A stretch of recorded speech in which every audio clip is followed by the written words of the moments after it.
Napansin mo ba na may mga tao na parang kayang kontrolin ang desisyon mo nang hindi mo namamalayan? Minsan napapa-oo ka kahit ayaw mo. Napapagilty ka kahit wala ka namang ginawang mali. O kaya naman, napapaniwala ka sa matatamis na salita na sa huli ay ikaw rin ang talo. The truth is, manipulation doesn't always look obvious. Madalas, nakatago ito sa mga simpleng pabor, sa emotional drama, o sa mga salitang akala mo ay para sa ikabubuti mo. Kaya kung gusto mong maging mas matatag, mas matalino sa pagdidesisyon, at hindi basta-bastang napapaikot ng ibang tao, then this video is for you. Sa video na ito, pag-uusapan natin ang 12 tips para hindi ka madaling ma-manipulate, para ikaw ang may control sa isip, emosyon at direksyon ng sarili mong buhay. Kaya make sure na panoorin mo ito hanggang dulo, dahil baka isa sa mga tips na ito ang magligtas sa'yo sa mga taong gustong gamitin ka para sa sarili nilang kapakinabangan. Number 1. Isa sa pinakamabisang paraan para hindi ka madaling ma-manipulate ay ang pagsasanay ng critical thinking. Sa madaling salita, huwag mong tanggapin ang lahat ng naririnig mo, nababasa mo o sinasabi ng ibang tao bilang katotohanan. Learn to pause, analyze, and ask questions. Hindi dahil maraming naniniwala, ibig sabihin, tama na. Hindi rin dahil confident magsalita ang isang tao, ibig sabihin, alam na niya ang lahat. Maraming tao ang napapaniwala dahil mas inuuna nila ang emosyon kaysa sa facts. Kapag natakot sila, naniwala agad. Kapag na-excite sila, oo agad. Kapag naawa sila, sumunod agad. Pero ang taong marunong mag-isip ng mabuti ay hindi agad nadadala ng pressure o drama. They look beyond the surface. Tinitingnan nila ang buong sitwasyon bago gumawa ng desisyon. Kapag may nagsabi sa'yo ng isang bagay, huwag kang matakot magtanong kung may ebidensya ba, kung ano ba ang dahilan, o ano ang makukuha mo kung maniniwala ka. Hindi pagiging negatibo ang magtanong. It's called being wise. Ang taong marunong mag-isip ng kritikal ay hindi madaling malinlang dahil hindi siya kontento sa unang kwento na narinig niya. Sa panahon ngayon, napakadaling kumalat ng fake news, misleading advice, at mga taong magaling magsalita pero may ibang intensyon. Kaya kung gusto mong protektahan ang sarili mo, huwag mong hayaang emosyon lang ang magdikta sa bawat desisyon mo. Use both your heart and your mind. Dahil tandaan mo, ang taong marunong mag-isip ng malalim ay mahirap lokohin, mahirap kontrolin, at mas mahirap manipulahin. Number 2, huwag matakot lumayo sa toxic na tao. Ang pinakamahirap na desisyon ay ang paglayo sa toxic na tao. Bakit? Kasi kadalasan, kilala mo siya. Maaaring kaibigan mo, kamag-anak, katrabaho, o kahit taong minsan mong minahal. Kaya kahit paulit-ulit ka nang nasasaktan, nagtitiis ka pa rin dahil umaasa kang magbabago siya. But here's the truth, not everyone who is close to you is good for you. Kapag ang isang tao ay palaging nagdudulot ng stress, guilt, self-doubt, o iparamdam sa'yo na hindi ka sapat, kailangan mong tanungin ang sarili mo, nakakatulong ba talaga siya sa buhay ko? O unti-unti niya akong inuubos? Dahil may mga taong hindi ko man sinasaktan physically, pero araw-araw namang sinisira ang confidence mo.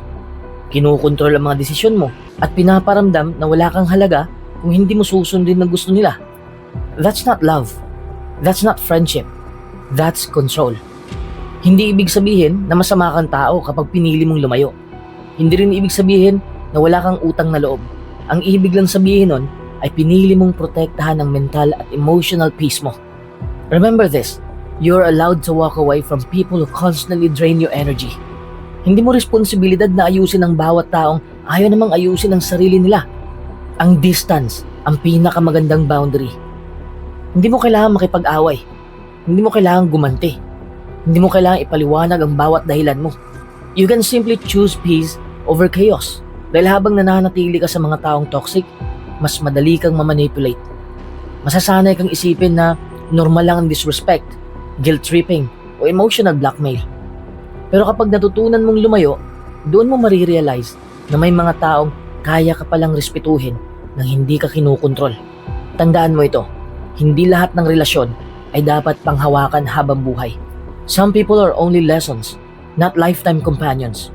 At kung gusto mong magkaroon ng mas tahimik na isip, mas matatag na puso, at mas malayang buhay, huwag kang matakot bitawan ng mga taong paulit-ulit lang humihila sa'yo pababa. Because sometimes, walking away isn't giving up. It's choosing yourself. Number 3, huwag basta-bastang magtiwala sa matatamis na salita. Aminin natin, lahat tayo gustong makarinig ng papuri. Di ba? Masarap sa pakiramdam kapag may nagsasabing, ang galing mo. Ikaw lang mapagkakatiwalaan ko. Iba ka talaga sa lahat. There's nothing wrong with appreciating kind words. Pero tandaan mo, hindi lahat ng matatamis na salita ay galing sa mabuting intensyon. Minsan, ginagamit ito ng ibang tao bilang paraan para makuha ang tiwala mo, para mapababa ang guard mo, at sa huli ay madali ka nilang mapasunod. Ang mga manipulative na tao ay bihirang magsimula sa pananakot. Kadalasan, nagsisimula sila sa sobrang papuri, sobrang bait, at sobrang pagpaparamdam na espesyal ka. They know exactly what you want to hear. Sasabihin nila ang mga salitang magpapasaya sa'yo, magpapataas ng confidence mo, at magpaparamdam na importante ka sa kanila. Pero habang tumatagal, mapapansin mong may kapalit na pala ang lahat ng yun. Bigla ka na lang uutangan, hihinga ng pabor, pipilitin ka sa isang desisyon, o kaya naman ipaparamdam sa'yo na masama kang tao kapag hindi mo ginawa ang gusto nila. Kaya huwag mong sukatin ng isang tao sa ganda ng kanyang pananalita. Look at their consistency. Look at their actions. Madaling magsabi ng, mahalaga ka sa akin. Pero ang tunay na tanong, ipinapakita ba nila yon sa paraan ng pagtrato nila sa'yo? Madaling mangako, pero tinutupad ba nila? Madaling magsabi ng magagandang salita, pero nire-respeto ba nila ang boundaries mo kahit wala silang nakukuhang kapalit? Ang katotohanan, ang mga taong may tunay na malasakit ay hindi kailangang paulit-ulit kang bulahin para mapaniwala ka. They earn your trust through honesty, respect, and consistent actions. Hindi sila mabait lang kapag may kailangan sila. Hindi sila sweet lang kapag may hinihinging pabor. Totoo sila kahit walang audience at kahit walang kapalit. Kaya sa susunod na may taong sobrang galing magsalita, huwag ka agad magpadala. Listen with your ears, but judge with your eyes. Hayaan mo ang kanilang mga kilos ang magsalita para sa kanila. Dahil sa mundong puno ng mga taong marunong ng uto, ang pinakamatalinong tao ay yung marunong tumingin sa katotohanan sa likod ng mga ito. Number 4, matuto kang kilalanin ang emotional manipulation. Dahil ang isa sa pinakamapanganib ng uri ng manipulation ay ang emotional manipulation. Dahil hindi mo agad ito napapansin. Wala itong sigawan sa umpisa. Wala rin itong pisikal na pananakit. Madalas, nagsisimula ito sa mga salitang parang may pagmamahal, parang concern o pag-aalala. Pero habang tumatagal, mapapansin mong unti-unti ka nang nawawala ng boses, nawawala ng kumpiyansa at kalayaan sa sarili mong mga desisyon. Before you know it, ginagawa mo na ang gusto ng ibang tao dahil natatakot kang magalit sila. Natatakot kang iwan ka o iparamdam sa'yo na masama kang tao. Halimbawa, may taong laging nagsasabi ng, kung mahal mo talaga ako, gagawin mo to. O kaya naman, after everything I've done for you, ito lang ba ang isusukli mo? Sa unang tingin, parang normal lang ang mga linyang yun. Pero kapag ginagamit ng mga ito para pilitin kang sumunod kahit labag na sa loob mo, that's emotional manipulation. Hindi na yun healthy communication. Ginagamit na ang emosyon mo bilang paraan para kontrolin ka. May iba naman na hindi nagsasalita. Bigla ka na lang hindi papansinin, tinitingnan lang ang chat mo, o bibigyan ka ng silent treatment hanggang sa ikaw na ang unang mag-sorry kahit wala ka namang ginawang mali. Dahil ayaw mo ng conflict, ikaw na lang sumusuko. Unti-unti, nasasanay kang isantabi ang sarili mong nararamdaman para lang mapanatili ang kapayapaan. Pero ang totoo, hindi yun peace. Takot lang yun na baka mawala ang taong yun sa buhay mo. A healthy relationship, whether it's with your partner, family, or friends, doesn't force you to choose between your peace and their approval. Ang tunay na nagmamahal at gumagalang sa'yo ay makikinig sa nararamdaman mo, rerespetuhin ang boundaries mo, at hindi ipaparamdam sa'yo na masama kang tao dahil lang hindi mo nasunod ang gusto nila. Kaya matuto kang obserbahan ang mga patterns. Hindi lang ang mga salita. Ginagalang ba nila ang desisyon ko? O lagi nilang pinaparamdam sa akin ang guilt kapag hindi nila nakuha ang gusto nila? Kapag ang isang relasyon ay puno ng guilt tripping, pananakot, emotional blackmail, o paulit-ulit na pagpaparamdam na ikaw ang laging may kasalanan, malaking red flag yon. Tandaan mo ito, love should give you peace, not pressure. Respect should make you feel safe, not scared. Kapag natutunan mong kilalanin ang emotional manipulation, mas magiging matatag ka. Hindi ka na basta-bastang madadala ng drama, matatamis na salita, o guilt. At kapag hindi na kayang kontrolin ang emosyon mo, hindi na rin magiging madali para sa sino man na kontrolin ang buhay mo. Number 5, piliin mo ang tamang circle of friends. Isa sa pinakamalaking impluwensya sa buhay mo ay ang mga taong palagi mong kasama. Sabi nga nila, show me your friends and I'll show you your future. Totoo ito, dahil unti-unti mong nakukuha ang mindset, habits, at maging ang paraan ng pagdidesisyon ng mga taong nakapaligid sa'yo. Kaya kung ang circle mo ay puro negativity, drama, chismis, o bad influence, huwag kang magtaka kung unti-unti ring maapektuhan ang pananaw mo sa buhay. Ang tunay na kaibigan ay hindi ka pipilitin na gawin ang mga bagay na labag sa prinsipyo mo. Hindi ka nila ma-manipulate. Hindi ka nila ma-manipulate para lang makuha ang gusto nila. They respect your boundaries. They celebrate your victories and tell you the truth even when it's uncomfortable. Kapag nagkamali ka, itatama ka nila dahil gusto ka nilang makita na lumago. Pero may mga tao ring tinatawag na friends na ang totoo, nandyan lang kapag may kailangan sila. Kapag hindi mo sila napagbigyan, bigla kang igigil trip, sisiraan, o ipaparamdam sa'yo na masama kang kaibigan. That's not friendship. That's manipulation. Ang tunay na kaibigan, hindi ka pipilitin, hindi ka gagamitin, at hindi ka pahihirapang piliin ang sarili mong kapayapaan. Kaya huwag kang matakot maging mapili sa mga taong pinapapasok mo sa buhay mo. Quality will always be better than quantity. Mas mabuti ng kakaunti ang kaibigan mo pero totoo kaysa napakarami nga pero wala namang mapagkakatiwalaan. Hindi sukatan ng halaga mo ang dami ng kasama mo. Ang mahalaga ay ang kalidad ng mga taong nasa tabi mo. Always remember, the people you spend the most time with will either push you closer to your goals or slowly pull you away from them. Kaya piliin mo mga taong nagbibigay sa iyo ng peace, inspirasyon at lakas ng loob para maging mas mabuting tao. Dahil kapag tama ang circle mo, mas mahirap kang maimpluwensyahan ng mali. Mas mahirap kang manipulahin at mas magiging matatag ka sa pagharap sa anumang pagsubok ng buhay. Number 6, obserbahan mo ang kanilang aksyon, hindi lang ang salita. Isa sa pinakamalaking dahilan kung bakit maraming tao ang madaling ma-manipulate ay dahil masyado silang naniniwala sa mga salita kaysa sa mga ginagawa. Totoo naman, masarap makarinig ng mga pangako, masarap makarinig ng matatamis na salita at mga linyang nagbibigay ng pag-asa. But here's the reality. Words are easy. Actions are expensive. Kahit sino kaya magsabi ng mahal kita, nandito lang ako para sa'yo, mapagkakatiwalaan mo ako. Pero hindi lahat kayang patunayan yon sa pamamagitan ng kanilang kilos. Kapag gusto talagang ipakita ng isang tao na sincere siya, makikita mo yun sa consistency ng ginagawa niya. Hindi siya mabait lang kapag may kailangan. Hindi siya supportive lang kapag may nakakakita. At hindi lang siya present kapag convenient para sa kanya. Ang tunay na intensyon ay laging lumalabas sa aksyon kahit gaano pa kaganda ang mga salitang ginagamit. Maraming manipulative na tao ang magaling magsalita. Alam nila ang tamang mga linyang gusto mong marinig. Alam nila kung paano ka pakalmahin, paano ka paaasahin, at paano ka paniniwalain na sila ang nasa tama. But if you pay attention to their behavior, mapapansin mong hindi tugma ang sinasabi nila sa ginagawa nila. Sinasabi nilang nire-respeto ka, pero paulit-ulit nilang binabaliwala ang boundaries mo. Sinasabi nilang concern sila sa'yo, pero ang mga desisyon nila ay palaging pabor lang sa sarili nila. Doon mo makikita ang totoong pagkatao ng isang tao. Kaya wag kang basta ma-impress sa magagandang salita. Observe the pattern, not the performance. Tingnan mo kung paano sila kumilos kapag walang audience. Pansinin mo kung paano kanila tratuhin kapag wala silang makukuhang kapalit.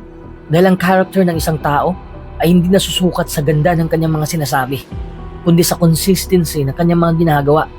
Tandaan mo ito, people can fake words for a day, a week, or even months, but it's much harder to fake consistent actions. Kaya kung gusto mong hindi madaling malinlang o mamanipula, train yourself to believe what people repeatedly do, not just what they repeatedly say.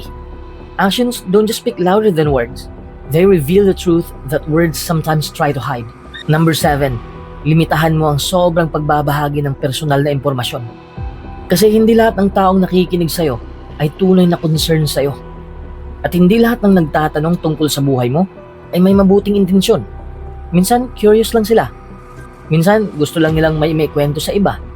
At sa ibang pagkakataon, May mga taong tahimik lang na nag-iipon ng impormasyon tungkol sa'yo para balang araw ay magamit nila ito sa sarili nilang kapakinabangan. That's why you have to be careful about what you share and who you share it with. Maraming taong nasasanay na ikwento ang lahat. Dahil pakiramdam nila, kapag may nakikinig, ibig sabihin mapagkakatiwalaan na. Pero ang katotohanan, trust should be earned, not freely given. Hindi lahat ng mabait ay mapagkakatiwalaan at hindi lahat ng palangiti ay tunay na kakampi mo. Kapag alam ng maling tao ang mga insecurities mo, maaari nila itong gamitin para pababain ang confidence mo. Kapag alam nila ang mga pangarap mo, maaari ka nilang i-discourage o manipulahin para sumunod sa gusto nila. Kapag alam nila ang mga personal mong problema, may pagkakataong gamitin nila yon para mag-guilt trip ka o para kontrolin ang mga desisyon mo. The more unnecessary information they have about you, the more opportunities they may have to influence or pressure you. Hindi ibig sabihin nito na maging sarado ka sa lahat. Hindi rin ibig sabihin na huwag ka nang magtiwala. Ang punto lang ay maging wise sa pagpili ng mga taong bibigyan mo ng access sa personal mong buhay. Hindi lahat kailangang malaman ang bawat detalye tungkol sa'yo. May mga bagay na mas ligtas na manatiling pribado.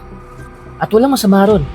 Privacy is not secrecy, it's self-protection. Ang pinakamalakas na depensa mo ay pagiging tahimik tungkol sa mga bagay na hindi naman kailangang malaman ng lahat. Hindi mo kailangang ipaalam ang bawat plano mo bago ito mangyari. Hindi mo kailangang ibahagi ang bawat problema mo sa bawat taong nagtatanong. Protect your peace, protect your goals, and protect your personal life.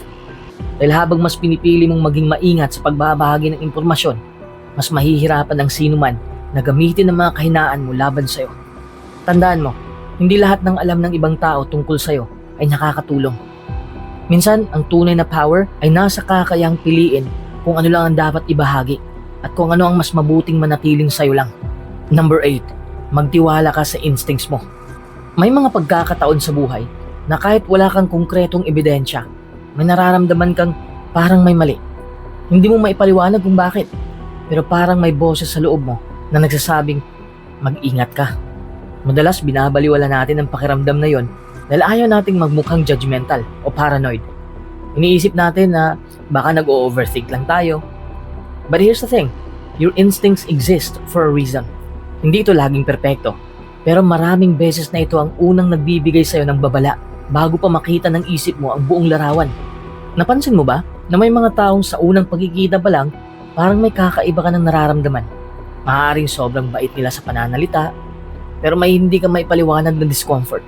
O kaya naman, may alok na mukhang napakaganda para maging totoo, pero may bahagi ng isip mo na nagsasabing, parang may catch ito.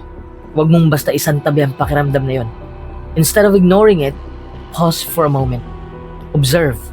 Ask questions. Give yourself time.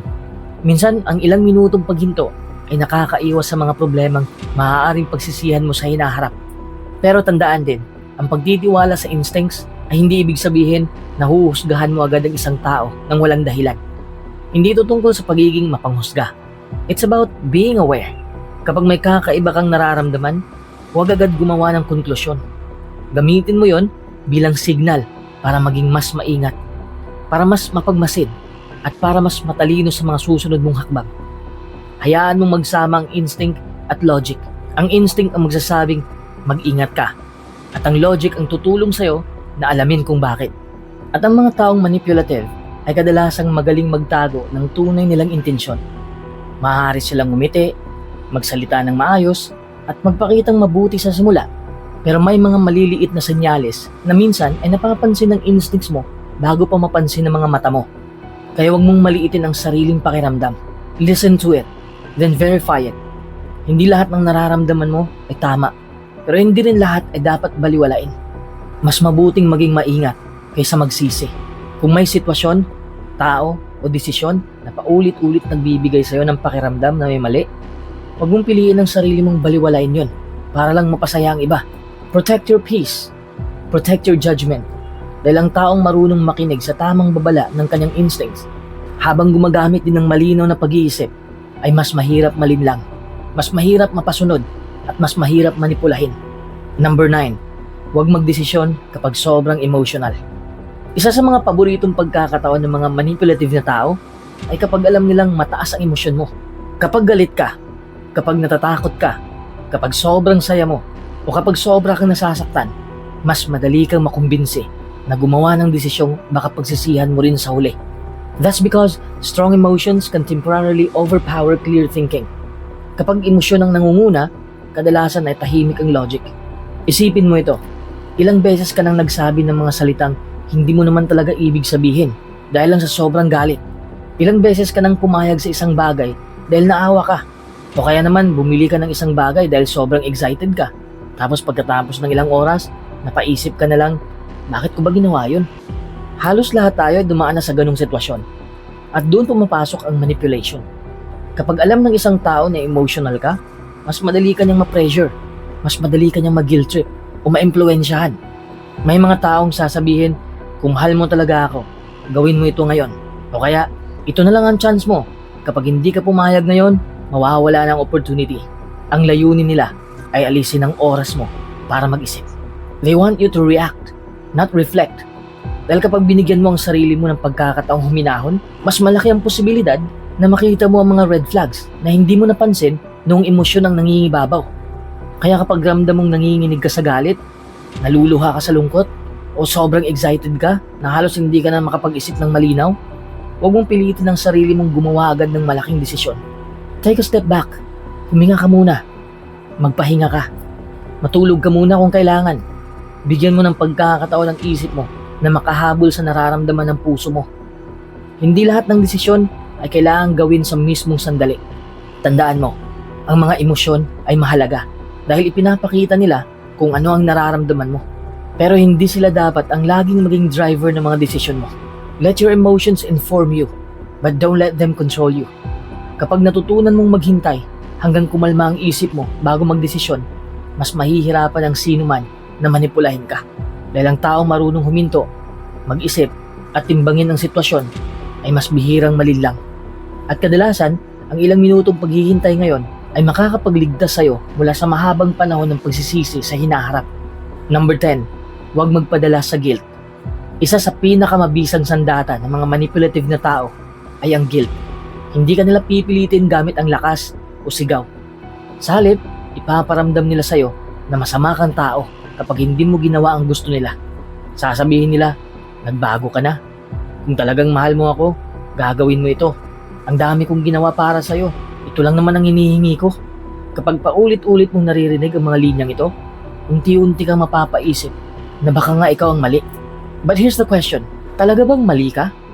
O pinaparamdam lang nilang mali ka para makuha nila ang gusto nila? May malaking pagkakaiba ang healthy accountability at emotional manipulation. Kapag nagkamali ka, normal lang na makaramdam ng guilt at humingi ng tawad. Pero kung ginagamit ng isang tao ang guilt para kontrolin ang mga desisyon mo, para pigilan kang magtakda ng boundaries, o para lagi kang sumunod sa gusto niya, ibang usapan na yon. That's not correction. That's control. Maraming mababait na tao ang madaling mabiktima ng guilt tripping dahil ayaw nilang may nasasaktan. Gusto nilang tumulong. Gusto nilang maging mabuting anak, kaibigan, partner o kapamilya. Pero dahil sa sobrang kabaitan, nakakalimutan na nilang protektahan ang sarili nila. They end up saying yes, even when they want to say no, dahil natatakot silang matawag na selfish o walang utang na loob. Tandaan mo ito, ang pagtatakda ng boundaries ay hindi kawalan ng pagmamahal. Ang pagsasabi ng hindi ko kaya ay hindi nangangahulugang wala ka ng pakialam. At ang pagpili sa sariling kapayapaan ay hindi pagiging makasarili. You cannot keep sacrificing yourself just to make everyone else comfortable.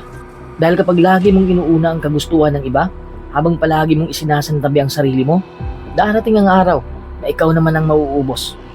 Kaya sa susunod na may magpaparamdam sa'yo ng guilt para mapasunod ka, huminto ka muna at tanungin mo ang sarili mo, ginagawa ko ba ito dahil tama? O ginagawa ko lang ito dahil ayokong makonsensya? Magkaibang dalawang yon. Kapag natutunan mong kilalanin ang guilt tripping at hindi na basta nagpapa-apekto rito, mas magiging matatag ka sa mga desisyon mo. Remember, a kind heart should never become an easy target for manipulation. Maging mabait ka, pero maging matalino rin. Dahil ang tunay na kabutihan ay may kasamang wisdom. At ang taong marunong magtakda ng limitasyon ay hindi madaling kontrolin ng kahit sino. Number 11, mag-isip ka muna bago ka magdesisyon. Isa sa mga pinakakaraniwang paraan ng manipulation ay ang pagmamadali.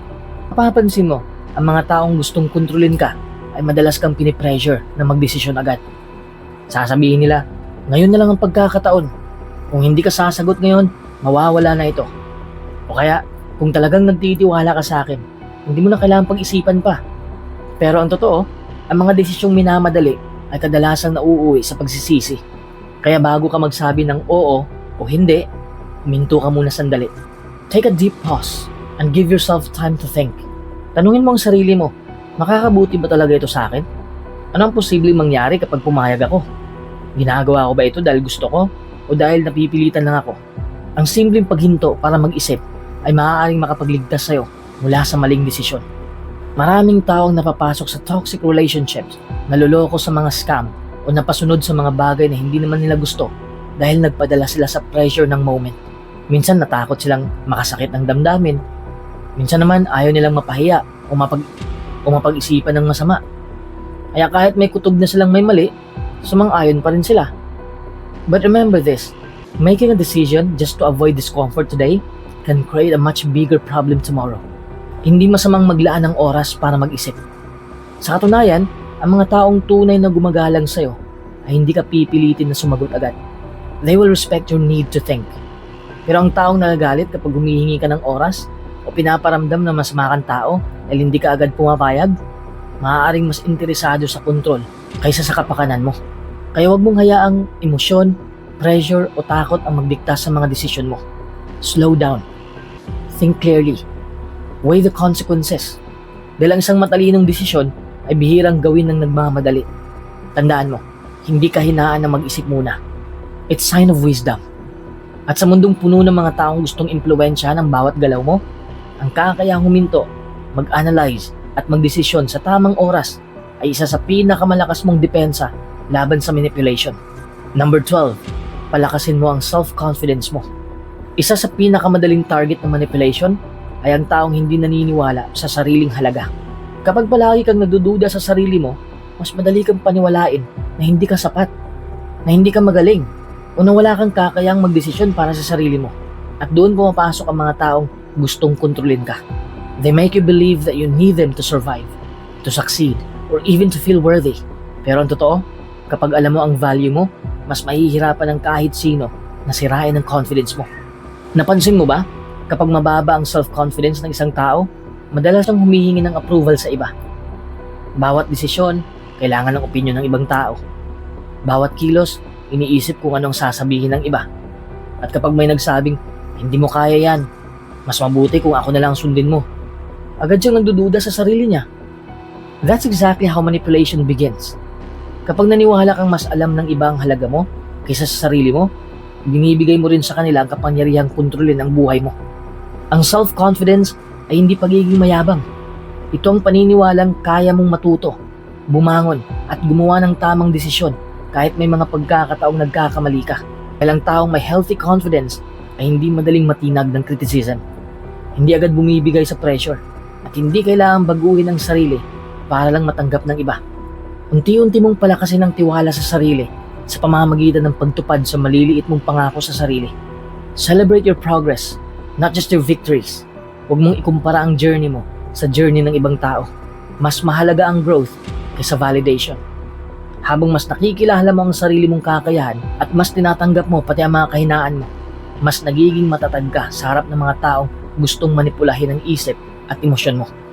Tandaan mo ito, ang taong alam ang kanyang halaga ay hindi madaling mabili ng papuri, hindi madaling masira ng paninira, at hindi madaling makontrol ng opinyon ng iba. Because real confidence doesn't come from what people say about you. It comes from knowing who you are, what you stand for, and refusing to let anyone else define your worth. Kapag ikaw mismo ang naniniwala sa sarili mo, mawawala ng space ang mga taong gustong gamitin ang insecurities mo laban sa'yo.